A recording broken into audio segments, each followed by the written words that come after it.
what's going on around the world with these mask protests. If you've been following the news over the past few days, you might have noticed that some Democrat states, normally blue states, specifically New Jersey, Massachusetts, Connecticut, Delaware, are all moving towards getting rid of mask mandates, specifically in schools.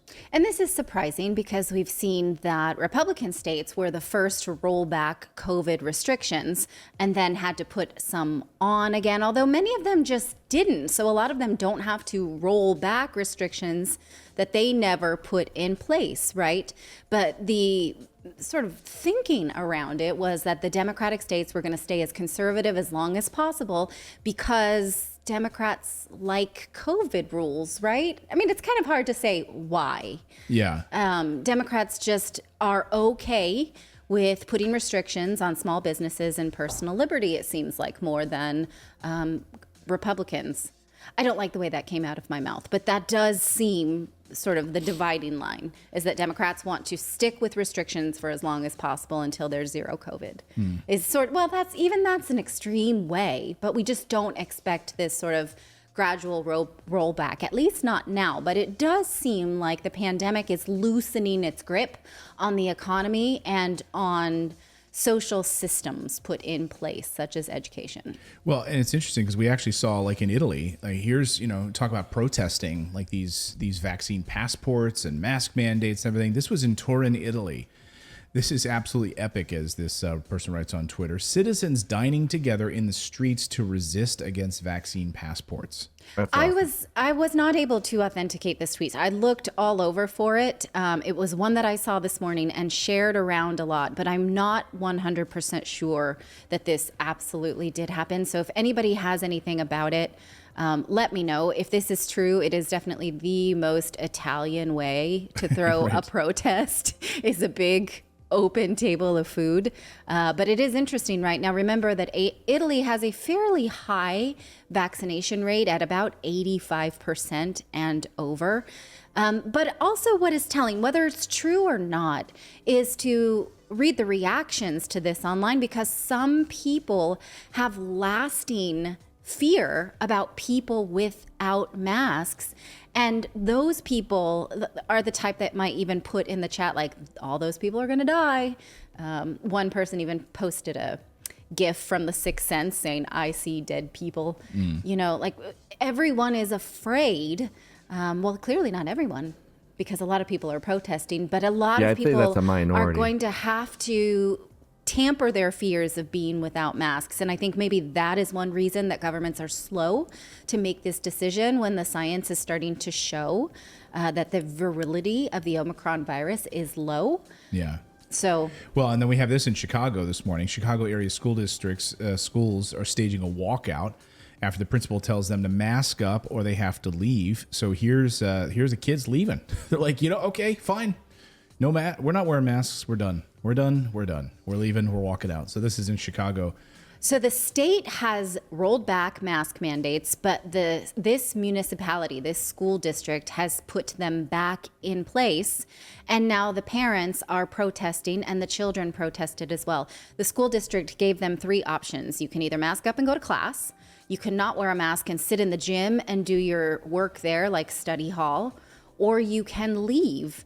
They gave them no third option, and so a lot of the children just decided to leave. It is interesting too, just to think about like where we've come in this whole journey about masks, right? Yes. And think about in the beginning, right? At the beginning, Dr. Fauci told us, don't wear masks, right? So the CDC specifically, don't wear masks. It's not going to do anything. We don't want to disrupt your life. Don't do it. Then it was, oh my God, you better do it or you're going to kill people. Yes. Right? Then we started really trying to understand data about how this is adversely affecting students, particularly students. And is it even really efficacious in stopping the spread? We see Omicron cases just going absolutely bonkers regardless of face masks. Yes. It doesn't matter. It's not stopping because of some little cotton mask on your face. And now we've got this story this morning, which shows, we covered this in the newsletter, by the way. We have a morning newsletter. Every one of you should subscribe. If you go to morninginvest.com, it's the best newsletter in the world because it's, read it in about 5 to 10 minutes over your cup of coffee. But anyway, we covered the story in the newsletter about how face masks disrupt the holistic processing and face perception in school-aged children. It's a cognitive research study out of Springer Open, if you listen to what they're saying, is that kids rely on other people's facial expressions. Like when I say, like if I say something to you, right? Yes. And you disagree with me, or I say something stupid, what might you do? Look at the camera. What might you do? Exactly. Right. So I want to see that mouth. Well, right? we can't just say kids because I rely on that too. Like I have a little bit of a hearing loss in my right ear, so I have to watch people's lips to understand what they're saying. Right. Yes. And so this research is showing that, when a kid is like in a school and they're all of their friends and they're like learning like this, like they're being taught by like reverse Batman, right? Because Batman would be like this, right? So they're like being taught by like reverse Batman. And so Batman also should not teach masked. well, I in think school. Batman would be fine because you could actually see his mouth. No, But then well, his the eyes data would be- shows it has nothing to do with one part of the face or the other. It has to do with the holistic shape. A child doesn't just say, oh, that's so-and-so with the green eyes and that's so-and-so with the black eyes. A child needs to see the entire face. And also, so many young children learn from intonation and facial expressions, which allow teachers to show empathy or to allow children to pick up the nuance of emotional education. A friend of mine yesterday was telling me that she gave birth in a mask, and then they handed her baby, and her first face-to-face look at her baby had to see the mom with a mask on, and that just dropped the bottom out of my stomach. I was really upset about it because like these are formative moments that your child needs to like see a face that's loving them and showing them empathy, and you're safe in the world. I'm here for you. You are loved. Yeah. This is the kind of thing that will have an overall effect on these children. And it's just to be determined how much. Well, and Carla also Becker in our chat says, I think it's good to take off the mask so they can see the mouth of the teacher. I agree. And then Super Panda in our chat room says, Batman should be a teacher. Batman would put up with nothing. He'd put up with no nonsense. Sit down. Get out.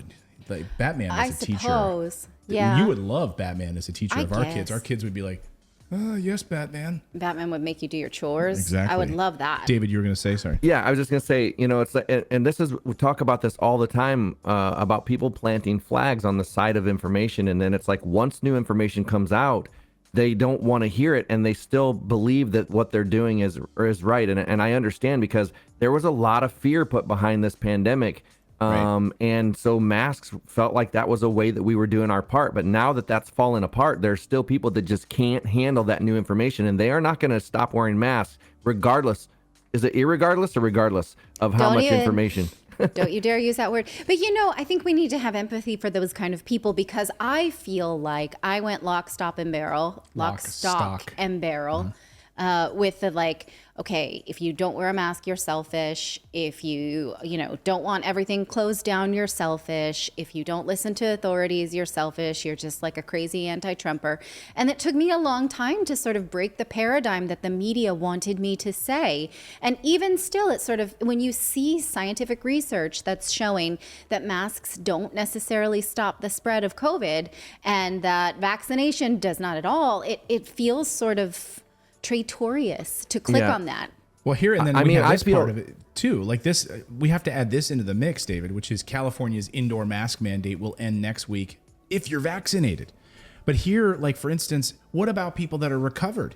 Like, why is it just so? Why this makes no sense to me? Show me the science on why this is your law. Makes no sense to me. Because the vaccinated person can still that's It's I don't ridiculous. understand it. It's ridiculous. Well, So what are we and I also worried wanted to say, like, I do have empathy for those people, but the problem I have is they don't have empathy or don't want to hear my information. Like, they're going to judge me that I don't want to wear it, and they feel like I'm putting them in danger, even though I would try to send them links. I would try to educate them. So my empathy can only go so far if they're not willing to listen to real information, and they're going to make me out like I'm somebody that doesn't care and wants to kill people.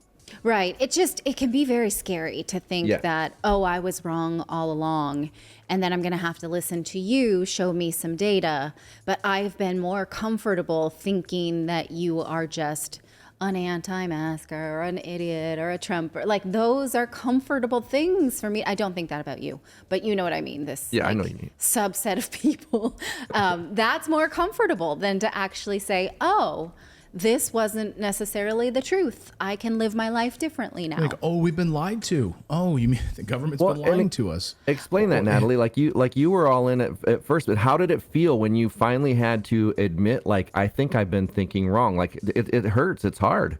Sure, but it's come in small increments of research where you're like, oh, okay, getting vaccinated is not the end of the pandemic, and it does not protect me in the way that I thought it did. And I have to say, like, maybe I shouldn't have done that. Or I did that and I felt like it was the right choice at the time. And I think it absolutely matters whatever energy you put behind your choice. And I also think inflexible people is one of the biggest, maybe the worst human failing, right? People who literally can see data, new facts being presented and still, no, I don't care. Show me your facts. I think maybe that's what's so off-putting about the news media is that the unwillingness to say, well, what we thought 1 year ago is not true.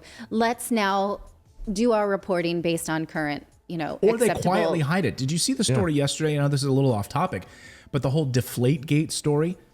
So it was about Tom Brady? Yeah, remember 2015? It was reported like the NFL. There was a whole big investigation into footballs being deflated in the championship. He got suspended for 2 games. Yeah, they got this. It was the Patriots were going to be penalized. The whole thing. Turns out it was not true. Turns out the NFL covered up evidence about it. Turns out ESPN covered up evidence about it. Chris Mortensen from ESPN. This was reported yesterday. There was a big bombshell. A couple of stories came out about this yesterday. But anyway, Chris Mortensen sat on the story.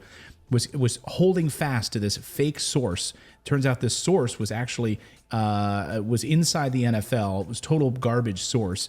And when pressed upon it, wouldn't reveal the source. Anyway, the news came out about this. What did ESPN do? Instead of ESPN saying, you know what, we got it wrong. We were sorry. We had this information. We were wrong about it. They quietly went back to the original story and just updated the text on the internet store. Just like update. So wait, turns out this tell was me wrong. the whole story. So Tom Brady did not deflate balls? No, it was false. Don't you think he should litigate that or ask for some kind of, he got taken out for 2 or 3 games. I got to tell you the way that I'm going to say, I'm not, look, I'm a Philadelphia Eagles fan, but the way that was all handled was garbage to begin with. And you know that the NFL had it in for him, and it was garbage. You know that Roger Goodell had it in for him. It was a whole big mess. But they sat on this evidence. It was total garbage. It was total fakery. And I think the way that he handled it though was Tom Brady-esque. Again, I'm a Philadelphia Eagles fan, but he was like, fine, you know what you're going to do?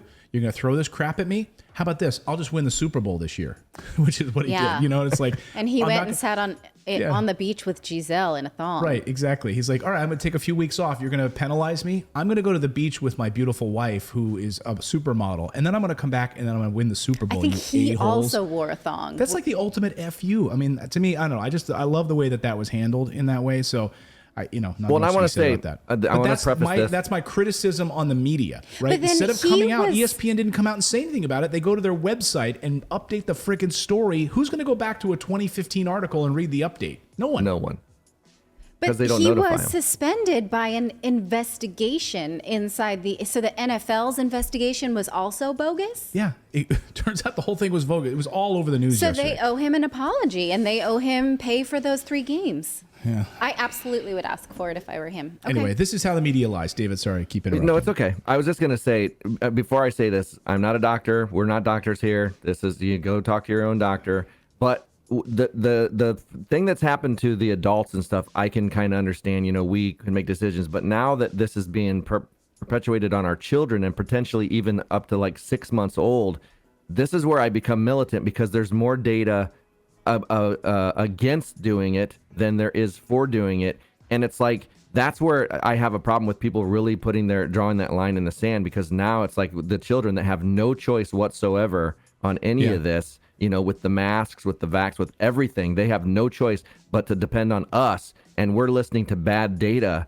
That's a dangerous place to be. And that's where I'm And I'm glad these kids are walking out. I mean, this is in Chicago, so kids are walking out. When the principal says, "Hey, you either need to mask up or you leave," and they're like, "Okay, we're gone," and everyone's leaving. Everyone's like, "Okay, we're done."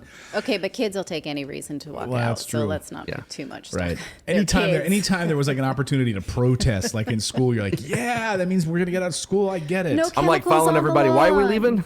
Yeah. Why are we? Yeah. Although it's interesting, the other day I was telling my son Miles, who's 11, that certain European countries are now rolling back restrictions on masks and social distancing. And he's like, oh, well, they're all going to get COVID and die. And I was like, interesting, all gonna where'd get you COVID get and that? die. Like, you know, because they're informed people making these choices. So why do you think that? I was just interested because I don't talk that way, where he must have picked it up from. But at the same time, I didn't want to tell him, like, well, the rules that you're subjected to at school are, you know, baseless, because I want him to feel a sense of community. But I also want him to feel, I was like, oh, he will feel unsafe without the mask. I notice even when I take him to birthday parties that are outdoors, he shows up with the mask. I'm like, you haven't got around anybody yet. Why do you have that on? And he's like, "This, I just feel more comfortable with But it on." how would you have felt if they would have done like Australia did, and they had like campaigns where, you know, people were saying, hey, you don't need your parents' permission to get the V. You just go, you know, do this. And they did a campaign to scare kids into doing it, which they've done here in the U.S. Yeah. There's kids begging their parents to get it because they're so scared they're going to die from COVID.